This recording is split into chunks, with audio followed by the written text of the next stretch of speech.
My mom worked and brought home the bacon, and my dad stayed at home, and he's the one who cooked, and he always cooked fresh Sorry. meals for the family. What? What's so fucking funny? Yeah, what the hell, Mitch? What a Sorry. reaction.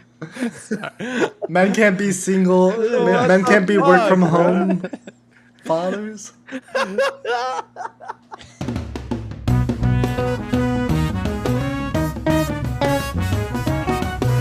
Hello, everyone, and welcome to another episode of Blockbuster, where three dudes talk about movies that we like and sometimes don't like. My name is Ben. I'm one of your hosts. Welcome to the show. Hi, I'm Mitch. I am also a host of the show. Hello, I will be your host with the most this evening. Thank you very much. My name is Lucas. Nope. We're gonna take that back. I just doxed myself. Okay, we're gonna add that part out, and then we're gonna get right into what I'm about to say here. Hello, everyone. I will be your host with the most this evening. My name is Lucas. Great. No last name. Yeah, we don't have last names. And we have no opinions. Today, we're watching a movie recommended by Lucas, our most beautiful host, who recommended that we watch the 2014 documentary Fed Up, which Lucas will give you the synopsis of. So the synopsis of this movie or documentary is essentially it's a documentary on the American food industry. This is not Food Inc. This is not about animal cruelty. This is more about the corruption of the food industry as a whole and kind of the overall narrative or the overall strategy of injecting tons and tons of sugar into our food. Yeah. Injecting tons of sugar into our food and tons of money into the mouths of people who tell you that that's a bad idea. Yeah, and just to get you all up to speed, this batch's epoch, in case you don't know, is documentaries. If you don't know what an epoch is, then that sentence probably didn't make any sense. Welcome to the pod. Welcome, dear listener. Well, glad to have you here. Thank you for not clicking off yet. If you haven't already. According to our retention numbers, they probably did. That's fine. We don't want you here anyway. Yeah. I'm not going to explain what an epoch is. You know what it is. It's Period of time themed by one thing. That's a solid explanation. That's exactly what it is. Subtitles. What'd you come up with? I guess I will explain what a subtitle is. Every time we watch a movie, it has been a while. We haven't posted it in a while. Every film we watch, we come up with a subtitle, a marquee, and share them with each other. And most of the time, they're hilarious. I'll go first. Fed Up. The kind of thing that would play on a loop on a television at a nature and science museum's health exhibit. Like, no joke, when I was looking for unhinged reviews, a majority of the comments were like, I had to watch this for school. I saw a few of those for sure. Fed up. Geez, little Timmy, why are you obese? Cheeseburger. So, Ben, do you That's want to it. take back your statement? I'd like to distance myself from comments previously made on this podcast. Yeah, you should. Sorry. Fed Up. Selling that sweet, sweet smack to kids. Sweet, sweet honey smacks. Yeah. Deep fried. Well, boys, I'm going to get started with the initial thoughts just because I need to have a little caveat on this. This epoch for me was a little difficult. I don't watch a lot of documentaries, and so I had a couple of ideas ruminating. Like, I wanted to watch Paris is Burning and do that, but part of me didn't feel like I could really talk to that in a very educated sense. I don't know. I bet I could have spoke to it and been eloquent about it as much as I could have, but I got scared. And so I was like thinking back to something that at the time when I watched it, it like made motions in me, but it came out in 2014, and watching it back now, I was like, holy Obama era, like rose-colored glasses. There's a lot of it that feels very like this is an important thing, but it's also very sectioned off in its own thing, when the greater theme that we can see now is just overall corruption in corporations and in our political system, and this just feels like a section of that. And it's also like, no shit, corporations are bad and seek profit over everything. Like, what a concept. Yeah. So I personally didn't enjoy this watch through of it, and I'm excited to talk about it with y'all because I love y'all and it'll be interesting, but also my B. No, I think it's gonna be good to have a documentary that we all didn't like, or like a movie we all didn't like for once. Should we just get into ratings, y'all? I'm just kidding. Yeah, I mean, this was very like 60 minutes expose style documentary making, where it's just like talking heads, sob story, talking heads. What it's addressing is important, but I think watching it over 10 years later, you're like, yeah, I mean, a lot of this feels pretty obvious, and like, and also just the collective consciousness of people, I think, has moved towards like, yeah, capitalism is bad, y'all. It's the root of all evil. And then you and so like watching this like sort of naive 2014 documentary with this sort of neoliberal wide-eyed stare at the corporations aren't protecting our interests, like It's like Michelle Obama literally basically admits out loud that she's in the pockets of food corporations, and the documentary's like, Michelle Obama did a bad thing, but she's done so much good for the fucking kids of the United States. It's like, dog, what the fuck are we doing here? yeah, I thought it was fine. Like, I mean, I think, I don't know, I feel like I knew pretty much everything that was, in it from just like health science class, I guess. I was surprised. If anything, I was surprised at like how bad it was in 2014. Because like at least where we're from, where we grew up, like I felt like at least the school lunch part was. I think Colorado was one of the few places that had like healthier school lunches, but that was maybe just my experience. Yeah, my school lunch was very similar to what they were showing. I had like there was pizza day every Friday. A regular meal was burgers and fries. There were like other things, but like it was not at all healthy. Like, fries was considered a veggie side. Yeah, It's a starch. It's not. But to be fair, we grew up in Colorado, which at the time, and I think maybe still, is one of the healthiest states in the country. Yeah, and I think a big part of that is culture. Colorado's very outdoorsy. People are very active, and also people are very, I don't know, natural. They smoke a lot of weed.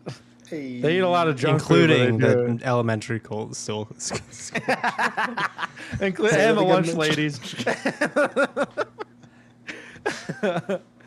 Yeah, I don't. But I'm talking out my ass. I don't know if that's true. I think I agree with basically all of what you guys said. I think food is one of the most complicated issues that exists. It's a universal thing. Everybody needs it, and I mean, it is. It's interwoven with culture, economics, with personality, psychology. It's interwoven with everything. It is this monolithic hyper object that cannot be boiled down to as simplistic a explanation as this documentary would like to lead you to believe. And with that said, I do agree with like their claims, which their main claims mostly, as you guys said, are corporation bad. We should hold companies accountable for the shitty things that they do.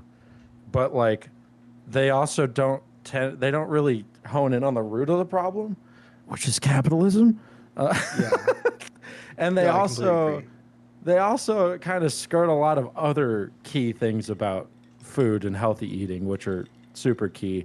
And at a couple key moments, they make some ridiculous fucking mid 2010s documentary level claims that are just like, what the fuck is, where did you get this?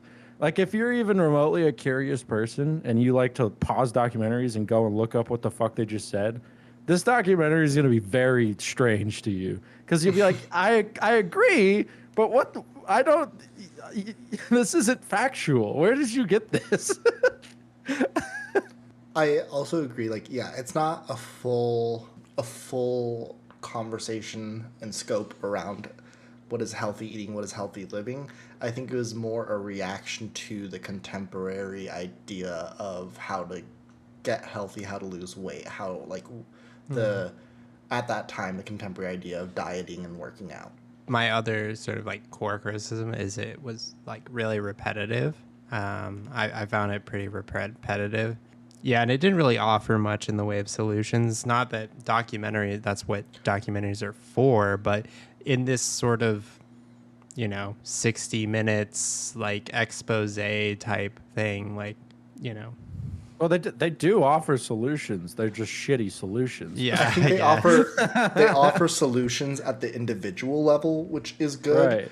They talk about like essentially you should only eat stuff that you make, so only purchase produce and meats. Like, do not purchase things that are processed.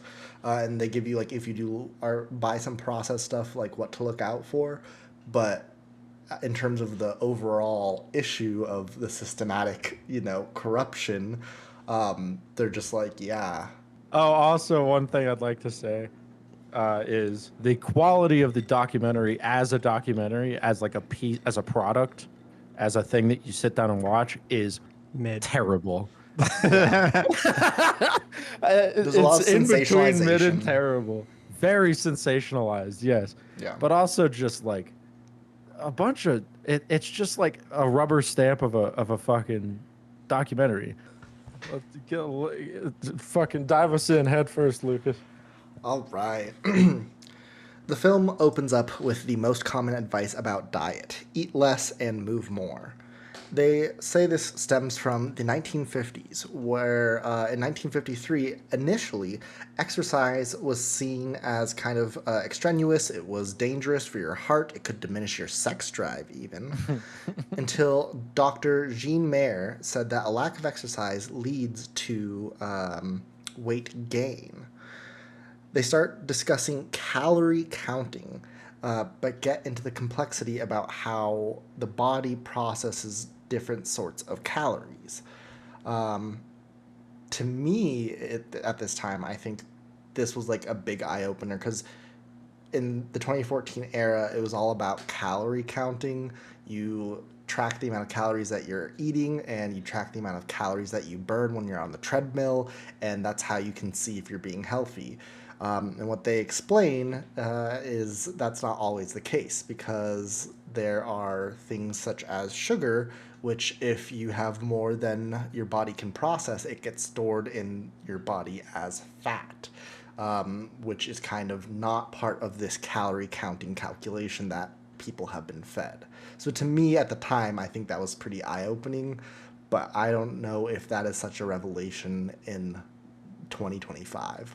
It sort of was to me. I've always been good. told that calories in and calories out is what controls your weight. Which, Yeah, as far as but- I looked it up afterwards, I couldn't find anything that said otherwise.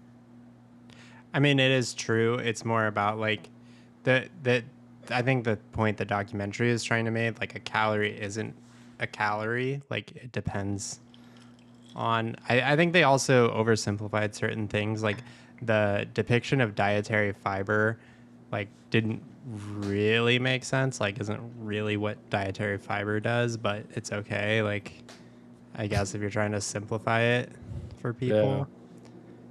Oh, that's that you need to simplify because food is such a fucking again, and this is just talking about the nutrition aspect of it. Yeah.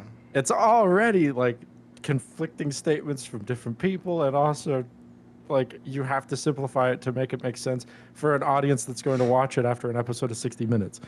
Yeah. So yeah.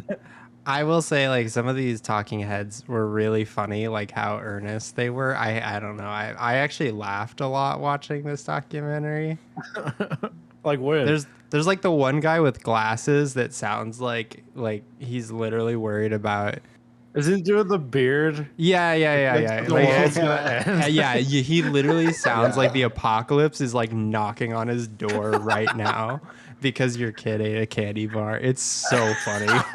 And that's my big thing with these sorts of documentaries, where like the stakes are high, but they make this specific, very narrowed in focused view of this one issue that's part of a greater web as like the end of the world, when in reality the greater web, this overall corruption of corporations, like that's going to be what takes down democracy, and it already has. And yeah, it is like, well, they weren't worried feels about ridiculous. food. Nothing was going to take down democracy in 2014. You know, like, like it was Yeah. it was Our the president Titanic. was It was black. an unsinkable ship. Everything It was nothing fine. but progress, nothing but up from here. There's America was We the beat greatest thing. racism. The next problem is obesity. Yep. So they go. Oh, one other thing I want to mention, just for those who were born after this time period or were growing up and don't remember this time period. This is also Wait, the which era one? of Post like 2008 financial like crisis. if you were born in the 2000s. This might not be in your full zeitgeist, or if you were born in like 2010 and after, you know. But if this Like might a not be in your 15-year-old zeitgeist. will not remember. Yeah. Yeah, but like this time period was also like there were reality shows out there like The Biggest Loser, where they took a bunch of overweight people and were like, we're just gonna barely feed them and we're going to work them out like crazy so that they can lose as much weight. And now we have fucking, I don't know, Netflix or Hulu documentaries about how maybe that was not ethical and not so great for the Yeah. contestants. Oh my god, that shit. Fucking looking back on that, even like the commercials that would play. It's sick. America hated fatties. Seriously.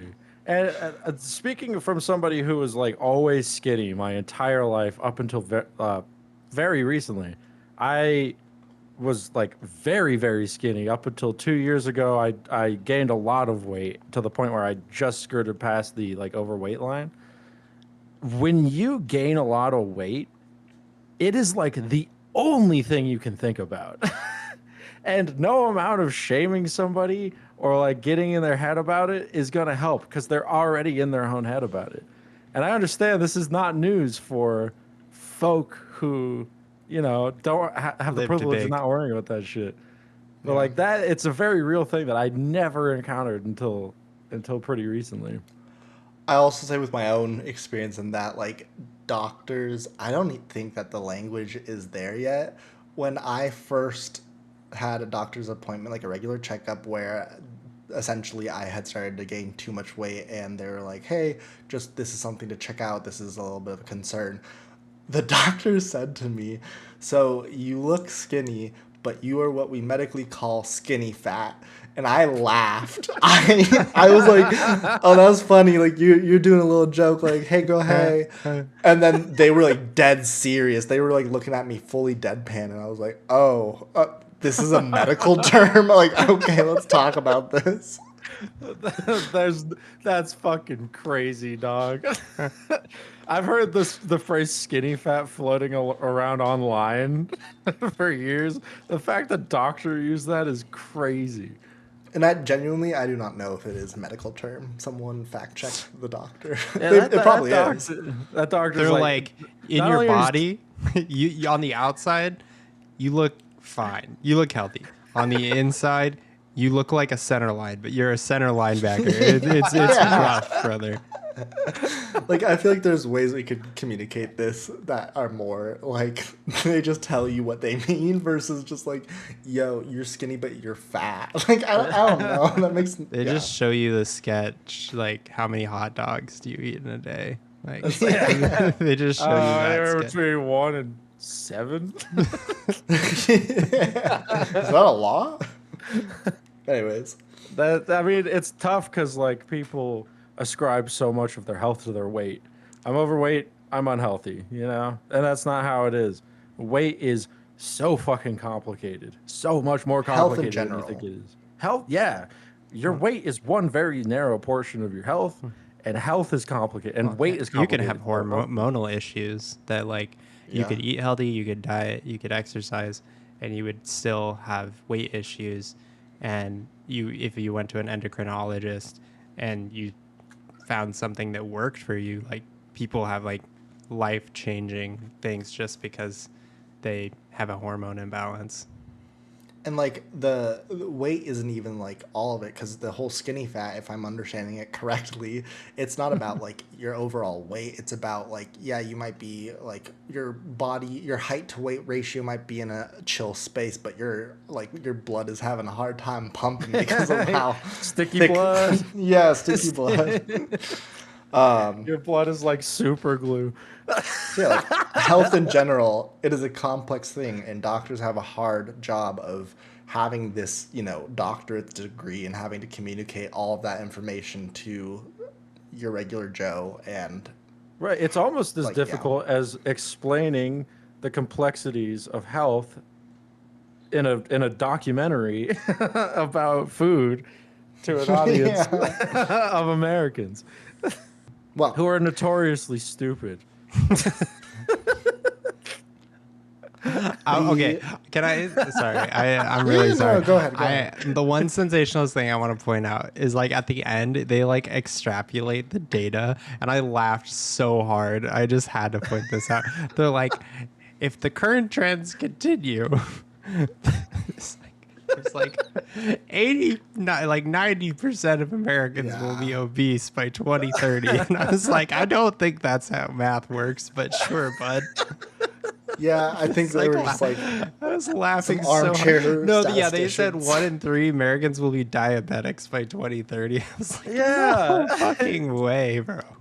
Dude, that's what I'm saying. So much of this fucking data in this movie.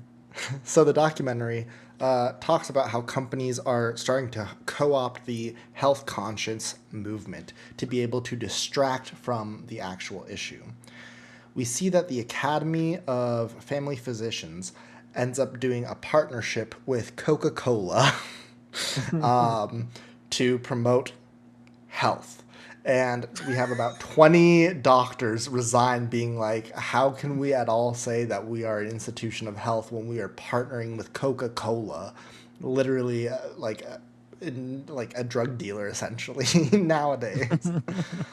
So, okay, this is something that I want to talk with y'all about. But, like, there's messaging around... They make the claim that there's messaging around how only unhealthy fast food is cheap, and that it's expensive to get healthy food. And they say that that's not true, that if you break it down, that buying your own produce, all that, it's cheaper in the long run than fast food. I'm curious what y'all think about that, because personally, I do think it might be cheaper to get fast food if you're like doing dollar menu only, if that is your limit, because I think produce these days, like, prices are crazy. It's not just the price of produce these days. I actually have a lot of thoughts about this. So, one thing they don't mention that's super important when it comes to healthy eating is the time it takes to cook your fucking food.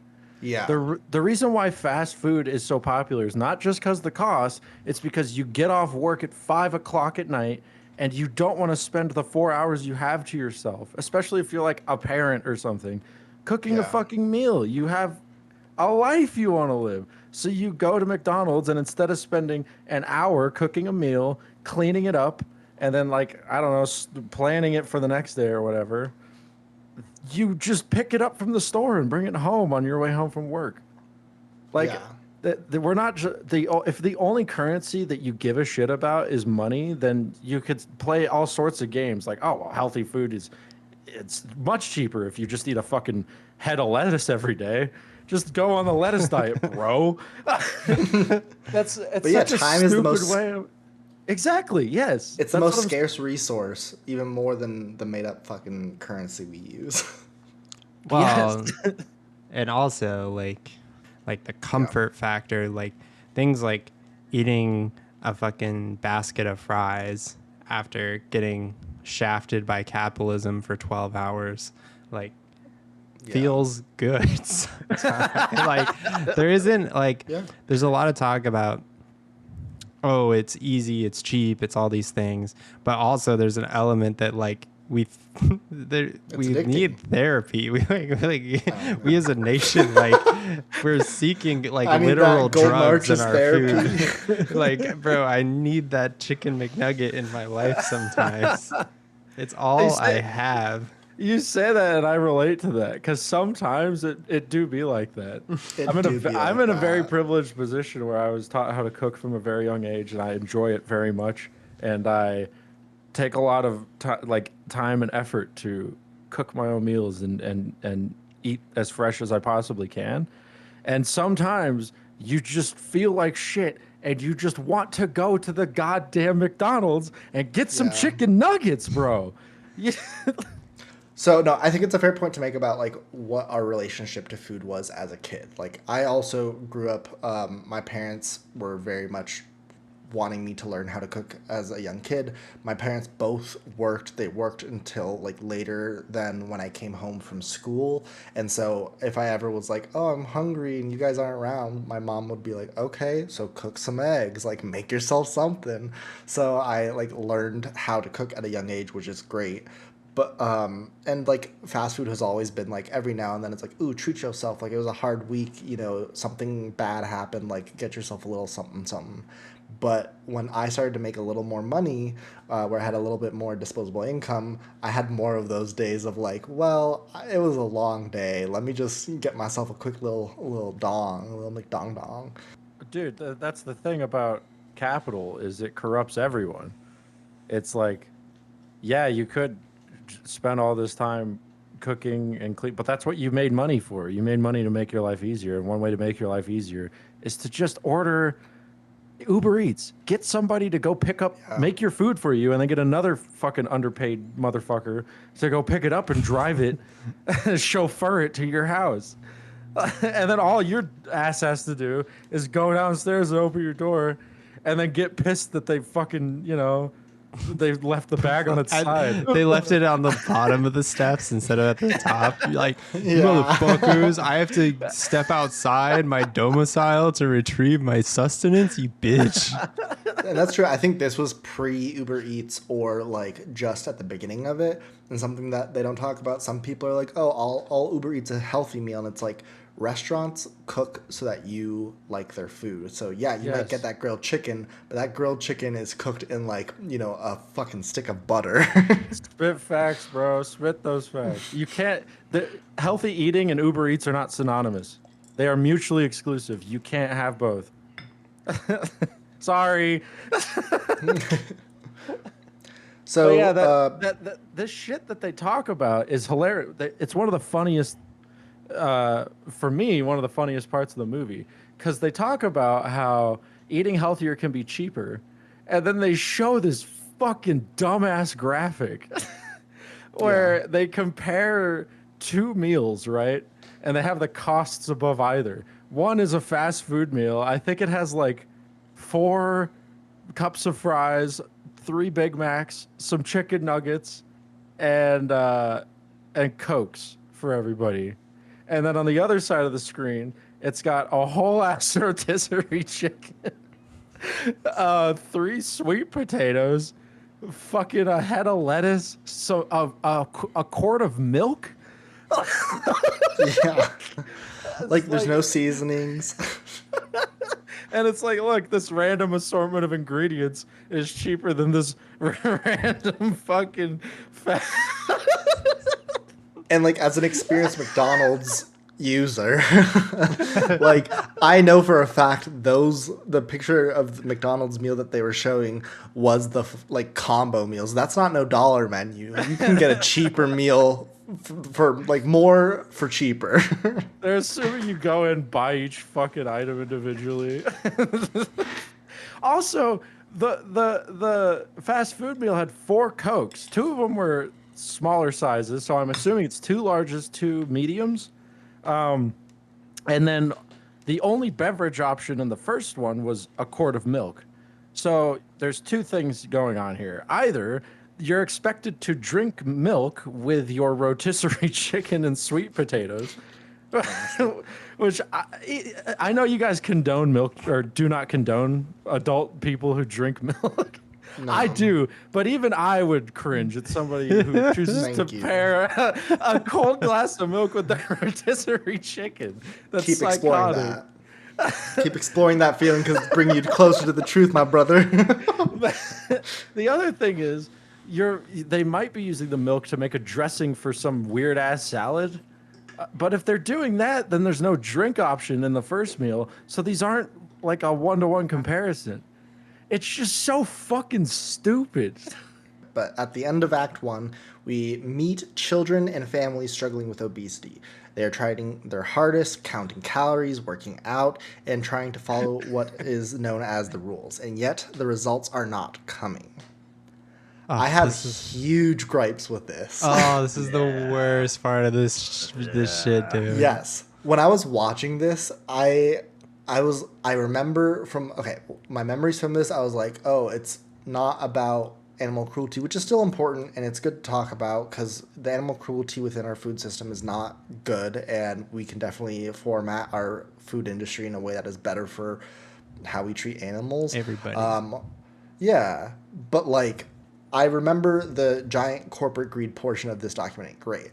The way that they use these children, it's so sensationalized. I hope these families got paid a ton of money because it just feels like, look at this fat kid. Like, he's doing it all wrong. Like, it does nothing to the point to see these kids. They're like, hey, kid, are you fat? And they're like, yeah, I'm fat. And they're like, are you sad? Yeah, I'm sad.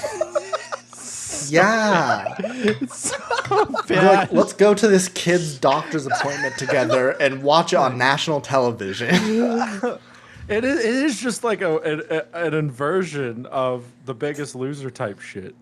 Just exploitative fucking. Well, I mean, this last shit is part of our culture too. There's like the 1 Ton Sisters is like this show about like these 2 sisters that are each like 500 pounds or whatever. So it's like, but yeah, the targeting of these kids felt bad.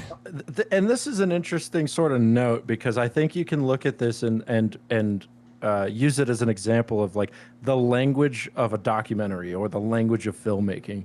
Because if you listen to what the children are saying that they interview, it's actually, in my opinion, the best part of the documentary. Actually listening to people who live through what the fuck they're talking about, you know? They say a lot of salient shit about like, yeah, I it's very mentally distressing. I live with it every day. It's weird how I can like watch other people eat the same shit I do. It doesn't have the same effect on their body, but this is like my mental state with it. I see them do it and I think like, well, why the fuck can't I do it? I relate with that. And that shit's really interesting. But the language of the filmmaking, the way they cut the clips together, the way they direct it, what they choose to put before and after, it's like, clearly, you just want people to be grossed out by the prospect of being fat. You're scaring the shit. Oh, God, it's disgusting. It's disgusting. The fucking attitude of the filmmakers. It's horrifying. I think this also kind of tangents off into another discussion that's a whole other topic, but I think it's fun to bring up. Just like kids in Hollywood, like, I don't know if children should be, like, I've heard the argument. So we all know that there have been definitely situations like in Nickelodeon or Disney where like kids and Hollywood do not mix because of like abuse of power. To to what we're talking about. Oh man, I would very much like to talk about that. That's too much for my noodle to process Yeah. at this precise moment, but All right, later date. let's get into Act 2. Act 2. Wait, real quick. Sorry. One more comment on the first act. Katie Couric was a horrible decision for the narration of the film. She brings no personality whatsoever, and also she is like what's her background? I should have looked this up. She's a news anchor, right? She's a news like anchor. on NBC or something. And whenever I hear her voice narrating something in the documentary, I immediately think that her voice is associated with the clip that's playing. You know? In the same way that you hear Michelle Obama's voice, you're like, oh, they're playing a clip of Michelle Obama. Every time I hear Katie Couric, I'm like, oh, they're playing a clip of Katie Couric. And then I have to go, oh, wait, no, she's narrating the fucking movie. And her inflection does nothing to help that. Maybe I'm fucked. I'm going to say Katie Couric's fucked. No, Katie Couric's not fucked. I think. No, it's an Her interesting casting choice. was a poor choice. Yes. Yeah, that's the. I think their mindset was like, this is a big ticket like person who has, you know, like weight behind them, like middle America understands who Phrasing. she is. And like they thought that would bring a certain weight of like Legitimacy. yes, legitimacy to the documentary. And I think it was a That's little probably right. weird and distracting. And like initially she's like, I'm Katie Couric and here's a story that I want to talk to you about. She gives like little like narrative, like, you know, 2 sentences every now and then, and at the end of the documentary she's like, I'm Katie Couric and that's the documentary. Like Little Like did I fake think that after 30 years, I'd still be talking about obesity in America. yeah. Anyways, so we get to Also- Act 2. Bill Clinton's a piece of shit. So we get into Act 2.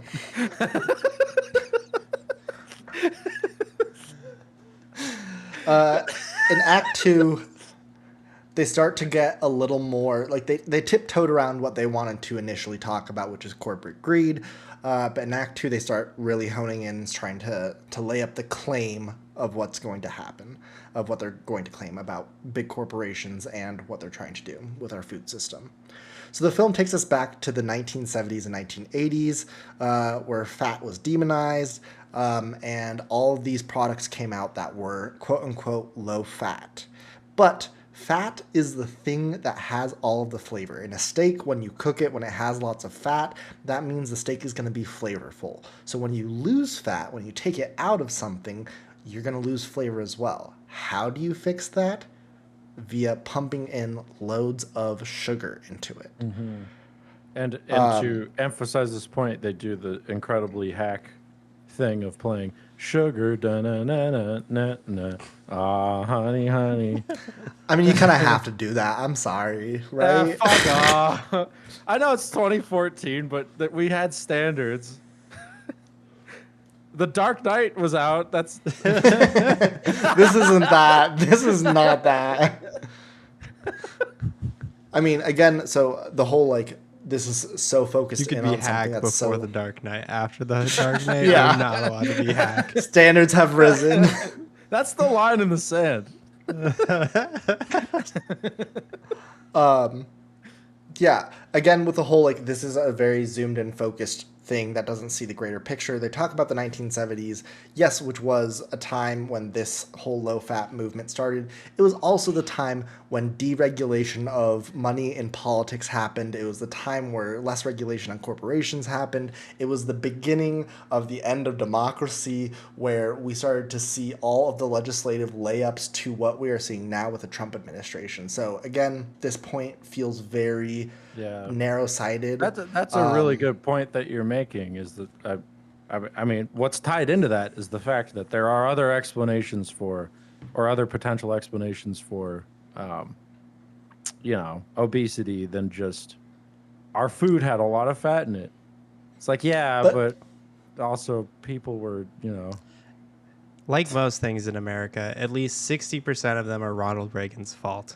Yeah. Or at least originated with Reagan. There's not a day I go by I don't curse that man. I will say though, I'm at not the gonna say what I time, was about to say. That would have been fucked. at the time, this was a huge revelation to me. Like low fat, I did think at the time was like the healthy option. You know, if what you can do on a micro level, at your individual level, is to make the best decisions that you can when you're at the grocery store. And so I thought low fat was like a healthier option, and it wasn't until this documentary where I learned, holy shit, that's like not true. Fat shouldn't be demonized all this much. That low fat stuff is actually probably more unhealthy for you because of the fact that it has all this sugar pumped in. I'm curious, from watching it in 2025, was that a revelation to y'all? Was that something that was known to y'all, or like semi-known? My dad always fucking drilled into my head that sugar's bad. He's always like, check the label. If it's got high fructose corn syrup, if it's got, you know, all this processed sugar shit in it, it's probably bad for you. You need to fucking focus on less sugar. Go Ben's dad. We are this podcast is officially a big fan of Ben's dad. We love my dad. He's great. And my mom. My parents are great. Yeah. Yeah, I mean, I think I had a slight advantage of like never really having much of a sweet tooth. I mean, I still like sweets. Like I almost like sweets more now that I'm older than when I was younger. But yeah, I feel like kind of the same thing. I always knew sugar was bad. That said, I drank so much soda as a kid. Like I don't know how like I'm still present here today, but yeah. I remember I lived with Mitch in college, and I grew up in a household that we did not have soda in the house at all, unless it was like, you know, my parents were gonna have like a bunch of coworkers over, and it was like some sort of party. Then we'd get like a 12-pack for the party, and whatever was left we could drink. But like besides that, no soda in the house. And I remember Mitch was like, it wasn't part of your regular grocery order, but you got it more frequently than not at all. And I was just like, oh my God. But also you weren't like, you know, obese or anything, so I was also just like, what the hell? It's all a lie. Mitch is built different. He is. Yeah, that works until you're like 27, and then you're like, Yeah. oh, that catches up to you. The metabolism Yeah. slows down. Yeah, I mean, I was spoiled as well. I had like, my mom was an incredible cook, and she cooked every night. So like I had a lot of good food in my life. And so, I mean, I still ate junk too. Like there's no reason for me to have a good understanding of nutrition other than my parents believe in science, I suppose. But Thank fuck. yeah. Like, I think this is important to note because I'm assuming, Ben, this is true for you too. I think all of us grew up in a household where our parents cooked produce and like a lot for our meals. Like every now and then we had a hamburger helper meal, sure, but like for the majority of meals, it was cooked from veggies and meats. Yeah. at least until 2002, when my parents separated. Then I had single dad meals, baby. Yeah, come on, Totino's pizza rolls. Hell yes, dude. Single dads, they built different. My mom worked and brought home the bacon, and my dad stayed at home, and he's the one who cooked, and he always cooks fresh meals for the family. What? What's so fucking funny? Yeah, what the hell, Mitch? What a reaction. Men can't be single. Men can't be work from home fathers. What? Exactly. It's so fucking funny. Men can be stay-at-home dads. Jesus, Mitch. I know. I just had this funny thought in my head of saying beta male shit. The thought popped into my head, and I laughed at my own like joke in my head. It had nothing actually to do with your dad. I just. But I can assure you, my T levels are spiked. Oh my God. Okay, this conversation is over. So the documentary goes into a bunch of setups of these quote-unquote healthy options that are being marketed to us.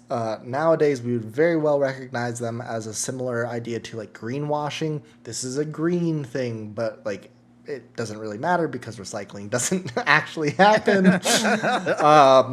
Or, you know, oh yay, we use, you know, organic cotton, but also it's like, you know, we use child like labor, and also the metal that we don't talk about at all. It creates so much pollution, whatever. There But is no ethical consumption or what is it? capitalism. That's what There it is is. no such thing as ethical consumption over capitalism. So, but some of the things they list off is like juice. Juice with no pulp is basically just a soda because without fiber to slowly process the sugar, your body just stores all that excess sugar as fat. Labels such as whole grain cereals are usually loaded with extra sugar so that it is healthier. Healthy quote unquote smoothies also tend to have added sugar, sometimes more sugar than soda. And then they get into the scientific facts about what they're actually trying to get at. This whole thing is centered around sugar. So a scientist weighs in and talks about the study about mice. They had cocaine addicted mice that were given an option between cocaine water and sugar water, and they chose the sugar water. They scanned the brains of these mice, and the areas of the brains that lit up, aka what were activated neurons, lit up in similar areas as the sugar affected mice versus the cocaine affected mice. And they were saying how sugar is different than cocaine because it is about 8 times more addictive than cocaine. Which, can I just say, is the, in my opinion, the low point of the documentary. I think when I heard that, I paused it and took a second because I fucking hate when people say shit like that. Sugar is 8 times more addictive than cocaine. First of all, what does that mean? It doesn't mean anything. Addiction is an incredibly complex issue that has way more to do than just the molecule, right? And to boil it down with like, well, we compare these two molecules, and this one is 8 times more addictive than this other one. That's not that is so misleading. That is so fucking misleading, and also bastardizes the idea of addiction in the first place. Like, I think that's an incredibly irresponsible thing to do, and yeah, I take massive umbrage with that. I do think it is good though. Maybe they that, just had mice that didn't like to party. Yeah, that makes sense. I do think it is good though that we try to look at these things from a scientific standpoint because there are things that are considered drugs that we as society have normalized so much, such as caffeine, sugar, even alcohol to a certain point. Where when we again like during the prohibition of marijuana, we're still in it to some effect, but definitely a lot less than it was when this came out. That marijuana isn't as lethal as alcohol, but alcohol is so societally accepted that we don't really, and we do consider it a drug, but it does not have the same weight at the time as like marijuana did. And so being able to say, hey, this thing, sugar, it is like scientifically a drug. It does have Right. a stimulant effect on the brain. Right. Yeah, it has a neurological effect.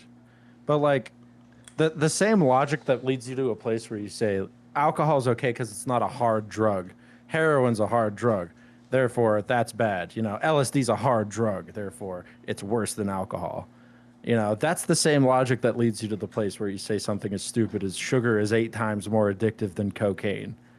It's like certain demographics get addicted to certain drugs differently than others because it's not the drug. I mean, it's not just the drug, it's the effect the drug has. People with chronic pain get addicted to heroin and opioids more than other people. Single mothers get addicted to meth a lot because they start with amphetamines and they can't, you know, fill their prescriptions. This shit it's way more complicated than that. And it pisses me off when people just reduce it. It's so infuriating.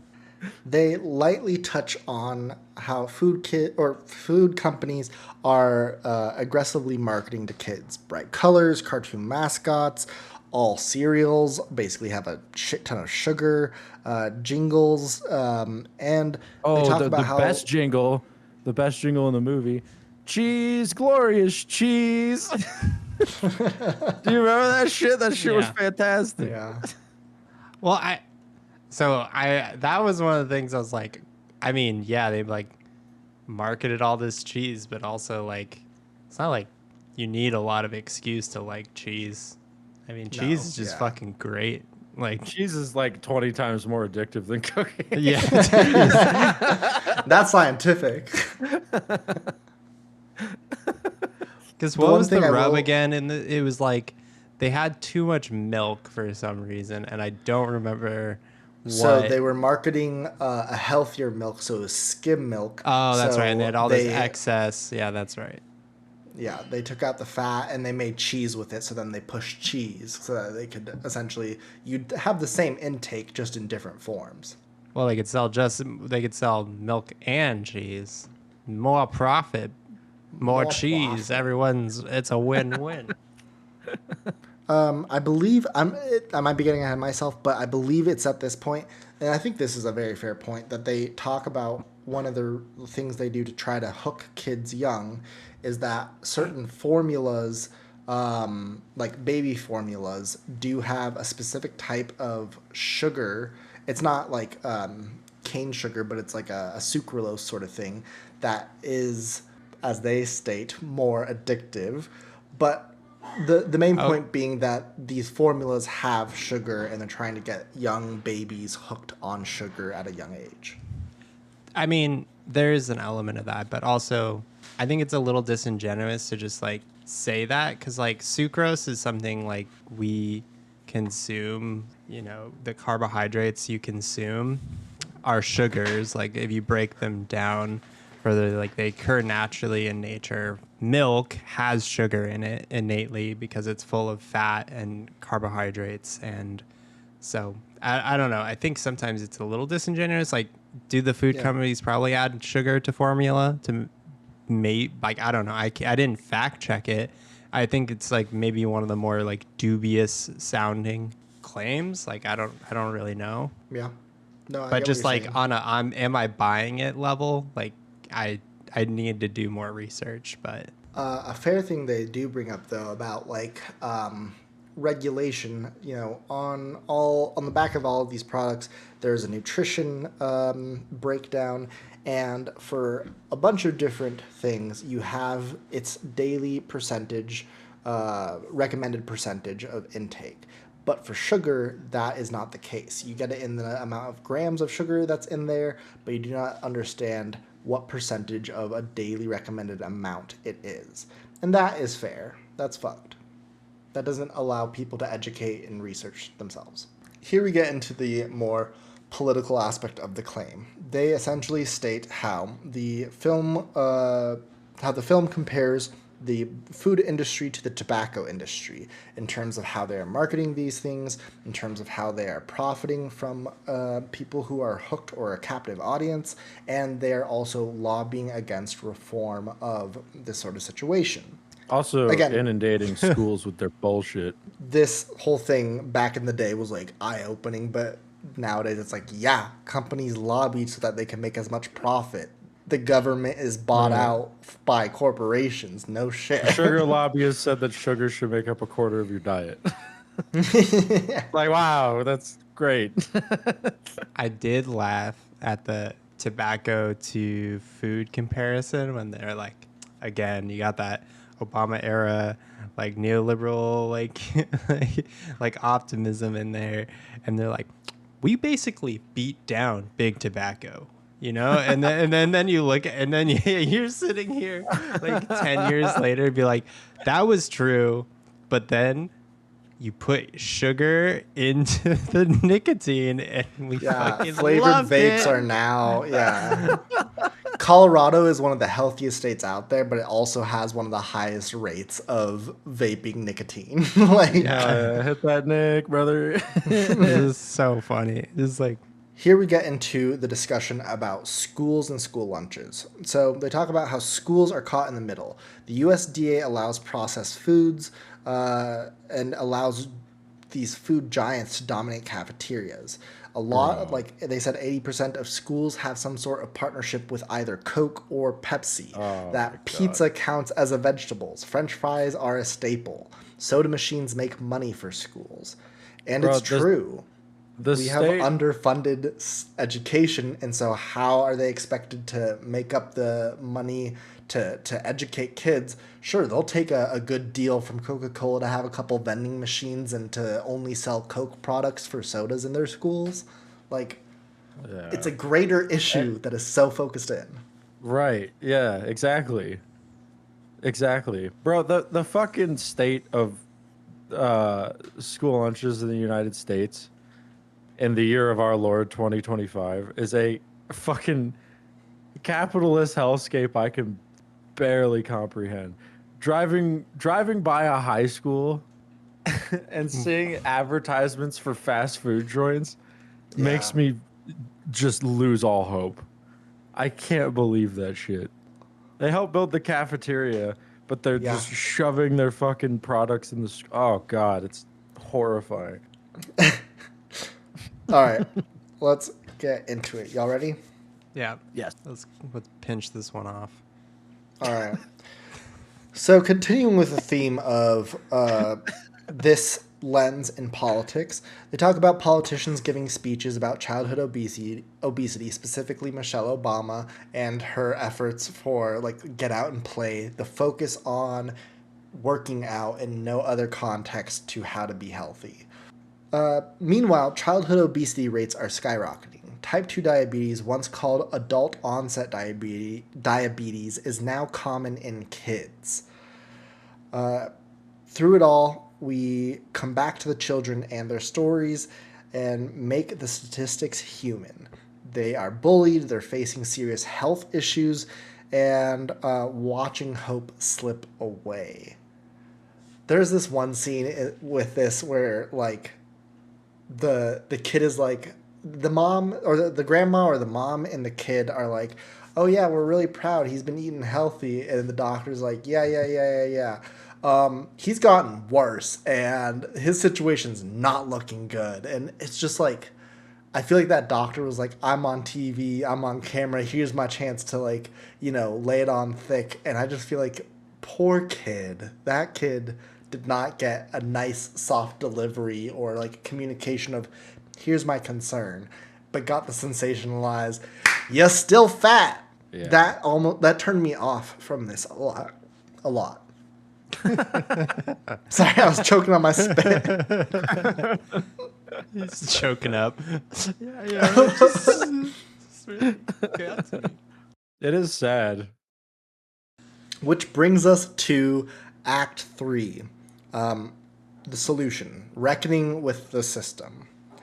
So the film turns to solutions. What can we do to fight back? Regulating sugar intake, like a controlled substance, is one of the solutions they pose. Honest, clear food labeling, restricting junk food marketing to kids, real school lunch reform. These are all solutions that they propose. But again, with its narrow-sighted like view of the world, none of that is happening in American politics, especially at this time when everything is bought out by corporate interest. Yeah, we have other pressing matters. Like, you know, getting our democratic system back or fleeing the country. But I feel like this era of time, we were so focused on, okay, like, good things too. Like, we need to focus on gun reform. We need to focus on climate change. But all of these, the root things that were stopping it from happening were corporate greed and lobbying. And, like, it felt like we were all so divided, and they had this plan of, you know, slowly putting in legislation to set up the start of dismantling democracy. And, like, I get it. Hindsight is 2020, like, but it's still, I don't know, it's still frustrating and rough. The other thing is we talk about, like, okay, this obesity issue in the United States, this nutrition deficit that we have in this country, is a byproduct of capitalism, right? And that's true. I can see that argument. But the other thing to keep in mind is there are capitalist countries that don't have obesity issues. It's like, But they again, have regulation. right. That's true. They have regulation, but they also have like, I was gonna say different cultures and stuff like that. I'm not saying that capitalism, you know, the thrust of capital is definitely an issue here, but in the same way that like fascism, it produces different characteristics depending on the nation where it generates itself, because the nation has different characteristics. Capitalism produces different issues in different places because those nations have different issues. In the United States, we have, you know, horrible public transit systems. People drive everywhere. And we don't really talk about how, I mean, we do, and we should talk about how ridiculously sedentary that makes people. And like, you know, I don't know. If you walk a lot more places, you'll be burning a lot more calories. I'm not saying, again, not saying that's the only solution. I'm just saying it's one facet of like a whole other sort of thing. Yeah. And you get what I'm you're saying? right. Like, like Japan, also a capitalist country, they have great public transportation, unlike the U.S. But at the same time, they have a worse issue when it comes to overworked individuals, of this lifestyle of like, I don't know. I don't know if their drinking culture is worse than the U.S., but they definitely have a bad drinking culture that is tied to work. The salary man. The salaryman, yeah. There are, so like I completely agree with you that capitalism forms in different ways based off of what the culture values, says is important, and prioritizes. Right. I mean, in the United States, the culture is you work your ass to death and then you come home and you eat a big McDonald's meal afterwards. In Japan, the culture is you work yourself to death and then you go home and you smoke a pack of cigarettes. You're still consuming the same amount of calories. It's just in Japan, those calories are nicotine.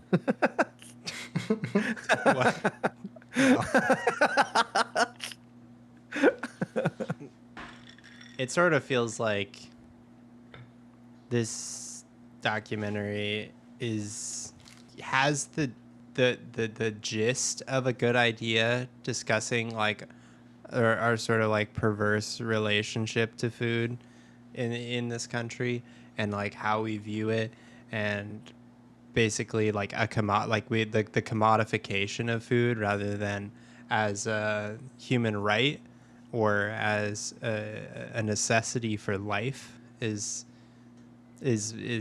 that's where the film is unable to address that, right?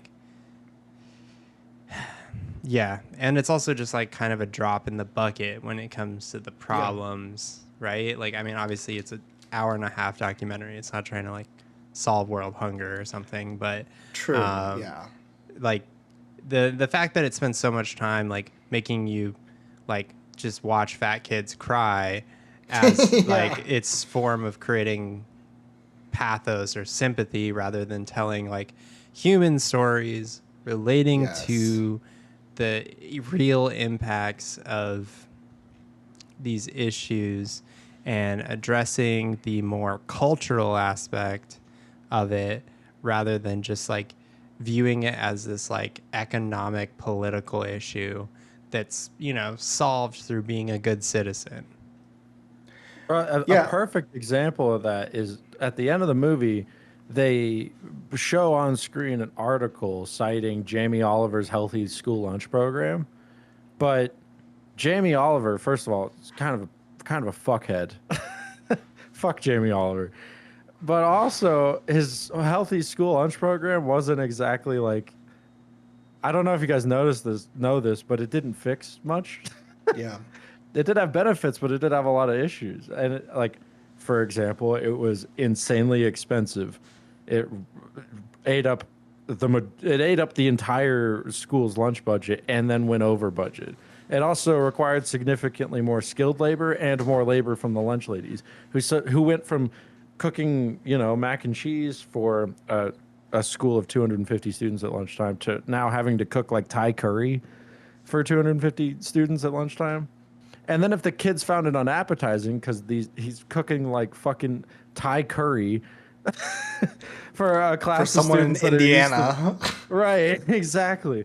They reject it and they're like, "This isn't appetizing. I would prefer some chicken nuggets." Jamie Oliver gets on their ass and he's like, "Well, your taste is bad and you're a poor piece of shit, so you should you should stop being poor and stupid and bad and fat." And it And eat highlights my the food. zoomed in view of this, where like, because yes, maybe Jamie Oliver's like meal plan has its other issues, but it was healthy. It took more labor to create healthy foods, but schools don't have the budget for that. Schools are so underfunded in the United States. So that Yep. aspect of this has to be looked into to have a like whole view of this issue, but it's not as much. So Exactly. saying like schools with the budget you're given now do that, like that's not super realistic. And that goes back to the shit we were talking about before. It's like, why do people eat fast food? And it's like, oh, well, it's cheaper. Oh, well, it tastes better. Oh, well, it's got all these ingredients in it that people crave. It's easier. It's easier, and people have access to it. That's such a fucking important thing that we don't talk about. Like, god damn it. It's just whatever. Yeah. Well, the documentary does go into a bit of how the food lobbyists are stepping into fight against these proposed solutions of changing policy around food labeling, around regulating sugar intake, and whatnot. And they talk about kind of the pitfalls of Michelle Obama's Let's Move campaign, where it has a lot of tough talk against the food industry, but it's watered down and has a soft focus. I think this argument about Michelle Obama's campaign, I agree with it to a certain degree, but at another degree, like just being realistic about what the role of a first person is, like a first like woman or a first man, the partner of the president, in all honesty, is not somebody that is actually pushing for political change. And Michelle Obama was somebody who took a more active role in that position compared to their predecessors. But in all reality, the first lady, the first person, is essentially a figurehead or is somebody that is more working in that soft power marketing influential range, I think. Yeah. Oftentimes, too often in this country, in this patriarchal country, it is conceptualized as like the mind behind the man, right? That was a huge thing with fucking Nancy Reagan. Was like, Yeah. oh, well, Ronald Reagan's got this, strong woman at home that he can go to and bounce ideas off of. Like, oh, damn, honey, I sold a bunch of missiles to Iran's fucking Mujahideen. Should I tell everyone about that? Oh shit! Did you just point the fact that Reagan is fucking awful? Oh my god! The film focuses on families trying to struggle to break free from the system. They propose another solution to do a sugar detox. Do not eat sugar To for... do a coup. Storm the Capitol. Okay. The film does not promote that. The Golden Arches flag in hand. Yeah. But no, to do a sugar detox, I forget the exact amount of days, but I think it's like 20 days of being sugar-free, and that in general you should only purchase produce and meats and cook from that, cook your own meals. And so we see these families with the obese children trying to choose a better path. We kind of have like noted this, but we haven't really talked about it explicitly. I'll also say this film talks only about with their pathos of showing these kids, they're only showing the extremes of like the extremely obese children that like their life could be affected. But there are also slightly obese children out there that it's not going to kill them within the next 10 years, but it is still going to shorten their lifespans overall. And they do focus on the extremes and sensationalization? No. Sensationalization. Yes. Y'all, this is the intro. How did we all fuck that up? Yeah. I'm sorry, I spread it like a disease. The film's closing argument is blunt. This is not about... Real quick, just to go back to what you were talking about. The sugar detox, to me, has the same bullshit smell as a dopamine detox. It's like, oh, the problem with your like attention, your mood and everything is that your brain has too much dopamine in it. So if you reduce dopamine, then all your problems will go away. It's like, shut the fuck up. The film's closing argument is blunt. This is not about personal responsibility. This is about a system designed to make us fail. Unless we take on quote-unquote big food, such as big tobacco, nothing will change. The film ends with a chilling warning. For the first time in modern history, the next generation of children may live shorter than their parents. I will also say they did one of the kids dirty. There was like this hope of like, okay, these families are starting to adopt, not getting Healthier processed foods and habits, yeah. only cooking, produce for their dinners. And one of the kids, it was like, he lost, 22 pounds while they made this change. And at the very end of the movie, they were like, he gained all the weight back. And it was just like, damn, I hope that didn't, like, as a kid, I hope that didn't fuck your psyche up. And whoever you are out there, I am sorry. That must be fucking rough to have your, like, childhood exposed like that on national television. And that's the movie. All right, boys. Final thoughts? I'm good. I think I said everything I gotta say. Wow. Okay, I did. Mitch fucking omits. I think it's a plastic movie. It's disposable. We'll throw it in trash. It's dime a dozen. Rubber stamped. It's very derivative. It has no inspiration in terms of filmmaking or anything. Thinks it's making a bigger point than it is. Feels like it was produced by politicians with an agenda. Kind of was. Simplifies a very complicated subject. It's hack. It is funny at times. It is funny. It is, but not worth watching. It's not so funny that it's like worth like watching. Yeah. It's not meant to be funny, but it is. I did laugh at a number of the people in it. It's funny because it shits its own pants. Yeah, that's for sure. That's a good way to put it. Personally, I'd say, like, back when I watched this, I was like, this is eye-opening, amazing. Watching it now, I realize the pitfalls that it takes when it comes to sensationalizing the entire story. It's so focused in, it doesn't see the big picture. All of the scenes with the kids feel gross and horribly exploitative. I think it has some interesting facts that it brings up that people might not know otherwise, and nowadays are more known. But overall, I was like, honestly, genuinely, really anxious for recording this for the listeners. We were going to record this last week. It didn't happen. And so, like, my anxiety got delayed even more. And I was like, oh, my God, what's going to happen? This is going to be horrible. But I want to thank y'all because discussing it has been a lot of fun. Yeah, we had a fun time. But, like, God, I really enjoyed this one. I enjoyed the fuck out of talking about this one. All right, ratings out of 10. It's like a 3, maybe a 4 if I'm feeling generous. Yeah, I give it a 3, maybe a 2,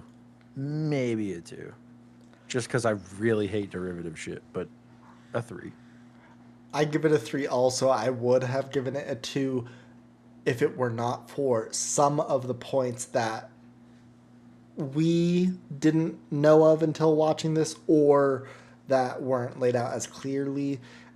I think it is also a fault of its time. If this director tried to make this movie nowadays, maybe the greater context would be involved. But, like, it's a 3, y'all. It is time for us to scour the high seas, ride the waves on our galleon that has a bunch of insane shit written all over it, because it's time for the segment of our show where we share the most unhinged reviews we could find of this movie with each other. I'm gonna go last because mine is a fucking novel. I'll go first. All right. Mine is found on Letterboxd from user Pup. They rated Fed Up 2014 1 star. Which I can't blame them, honestly. They said, I watched this in health, and all I could think about was how much I wanted a Baja Blast. Me too. Me too. This is from Charlie on Letterboxd, who gave it 4.5 stars. Holy shit, that is a really high rating. I didn't even notice that. Live, laugh, capitalism. Amen. Amen. Snaps. All right, I'm buckled in. Yeah. Get your fucking seatbelts on, boys, because it's gonna get bumpy. I actually haven't read the whole thing, so Jesus. I got the 4-piece harness. I'm ready to go. Yeah, audience, strap in yourselves, please. All arms inside the ride at all times. This review is from Samuel Dighan from Google Reviews. He gave it 4 stars out of 5, which is pretty good. It is incomprehensible. Here we go. No, food is not fuel, and thankfully, you're not a Ferrari. All food provides the body with energy, but this energy can vary greatly. Some foods, such as sugars and refined carbs, give the body a quick jolt of energy. However, more often the body needs more substantial energy from ingredients such as fruits, grains, and legumes. Recession or not, North Texas business owners struggling with inflation prices. I'm fed up with inflation prices. You and Gas me both, prices brother. hit new high, putting Wall Street on edge. Inflation cost is doubling, which puts icons like the ice cream truck and breakfast shops and idealism in trouble. Ice cream shops are becoming a thing of the past. A medium iced coffee that cost $3.25 in 2020 U.S. now $4.05 in some stores. Prices went out in all the Dunkin' Donuts. Question: are ice cream trucks in trouble? Answer: yes. Question: is breakfast in trouble? Answer: yes and yes. And also, Dunkin' Donuts is also in trouble. Dunkinflation. People on social media is complaining about rising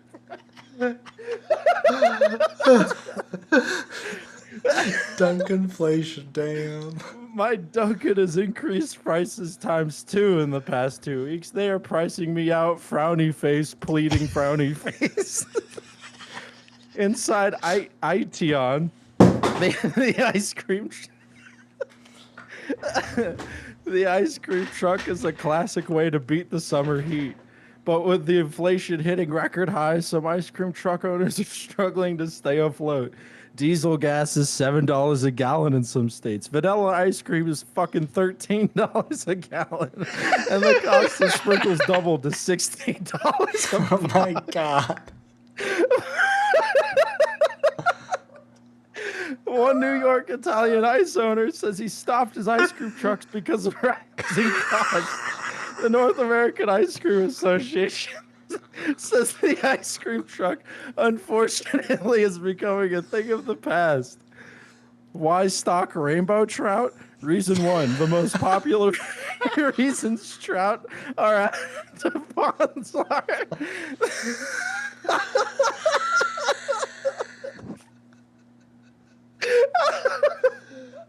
They provide fun fishing opportunities for the entire family.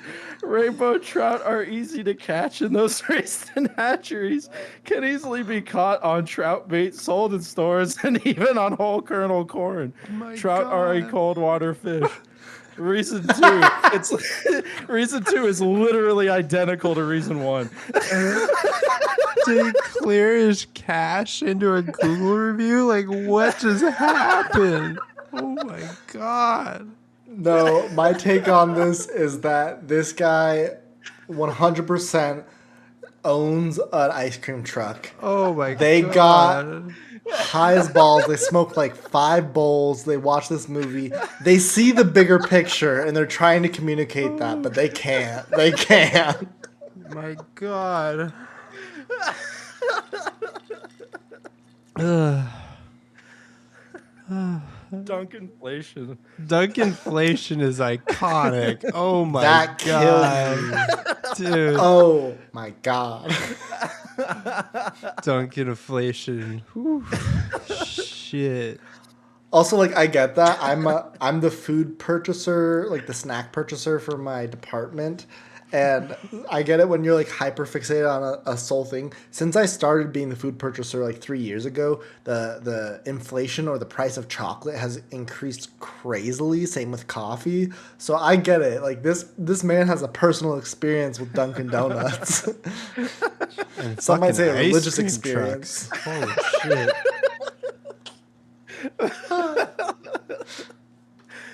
Yeah, fucking Samuel Digan. Thanks Bro, for your damn. input. Will you clip that and just like, I just want that as like a tattoo. Like, Put it on your ribs. I agree with most of what he said. yo, you know, he got the basic important message that this film missed, you know? Yeah. He cares about the important things. He cares about the everyday. Cooling down. Yeah. You know, cooling down on a hot day. With a goddamn ice cream. With the Spider-Man ice cream. Catching some goddamn trout. My man lives life the way we were meant to. Brother, Catching we're a with trout you. with a Choco Taco. Oh my God. We need to save that one. That one needs to go into like the fucking annals of the pod. Yeah. Let's start a clip channel. The fucking goat. Yeah. That's my goat That's all- right there. Honestly, that's what we need to do. We need to start clipping shit and throwing it on TikTok. Yeah, Wow, I'm it's glad been a I didn't real read one. that whole thing. That shit was fantastic. Wait, Thank so you, it just Samuel. wrapped up with the trout stuff? Yeah, that was it. Yeah. Nice. Nice. He posted reason one and reason two for why you stock rainbow trout are the same reason. Jesus Christ. That's crazy. He's Well, thank you. thanks, listeners. Next week. Thanks for listening. Yes. What are we watching next week? Next week we'll be watching my documentary suggestion, Last of the Sea Women. Yeah. So I'm Super excited exciting. to crack into that one. I had a great pod. I laughed a lot. I lived a lot. I capitalismed a lot. Yeah. Thank you guys for making this enjoyable. I, again, was super worried about this podcast episode, but I had a ton of fun. Y'all are always a hoot. Yeah, this one was good. I had a ton of fun. All right. Thanks for listening. Go to bed now. It's your bedtime. Good night. If you're listening to this in the morning, it's still your bedtime. Go to sleep. If you're on Get the 8 highway, hours. and you're listening- Pull over. Pull over. Go to If you're sleep. sleepy on the highway, don't risk it. Just pull over. All right. Bye. Much love. Goodbye, everyone. Kisses.